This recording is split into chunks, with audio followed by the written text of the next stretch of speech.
Good morning, kids. We started this week of Rollo Devo's out looking at John Newton and talking about him, of course, in his most famous hymn, which was Amazing Grace, the most famous hymn of all time.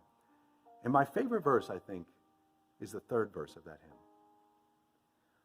Through many dangers, toils, and snares, I have already come.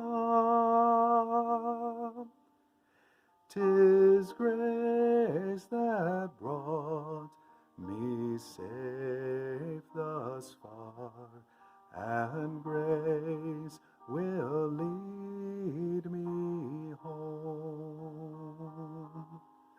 And we can see that kind of grace that leads us home in Genesis 48 and 49. As we've been moving back and forth looking at this passage, we see it most clearly in Israel's statement in chapter 48, verse 15, where he says of God, God who has been my shepherd all my life long to this day.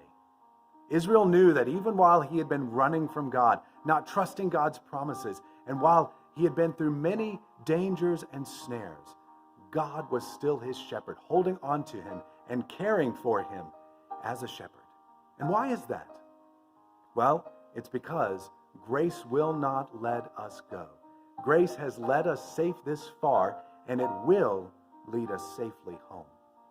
You know, the idea of God as a shepherd weaves its way all the way through the Bible into the New Testament. It, of course, finds its fulfillment in Jesus. The New Testament calls him the Good Shepherd, the Chief Shepherd, our great shepherd. But that idea began here with Israel's words about a shepherd. King David, who was himself a shepherd, wrote the most famous psalm of all time, Psalm 23, about God as our shepherd. But Israel is the first one to compare God to a shepherd. And that's because he knew intimately what it meant to be a shepherd, for it had been his lifelong profession for over 100 years. Being a shepherd is extremely hard work. It's a 24/7 job of constant protection of the sheep from their enemies and even from themselves. You know, sheep are stupid, selfless, self-destructive animals that would actually probably kill themselves if it were not for the shepherd.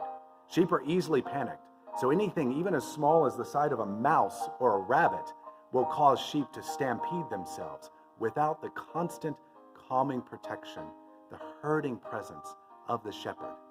Sheep will literally graze themselves to death. They will graze a patch of land until that grass is completely gone, and then they will just stand there and starve to death, unless the shepherd leads them systematically from grazing land to grazing land, giving them fresh food while the grass somewhere else regrows. Israel knew how difficult the job of a shepherd really was. He knew that shepherds never let their sheep go, even as their sheep are running from them, even as their sheep are doing everything they can to get away from them. Shepherds will pursue them and bring them back. This is exactly what God had done for Israel while he was running after his idols, not trusting the promises of God.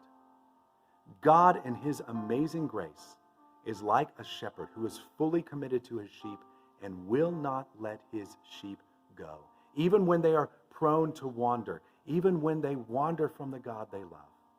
He will not let us go. And of course, here we can see Jesus so clearly, more clearly than we have any other passage in this, any other part of this passage. Jesus is the good shepherd. Listen to the words he says of himself in John 10.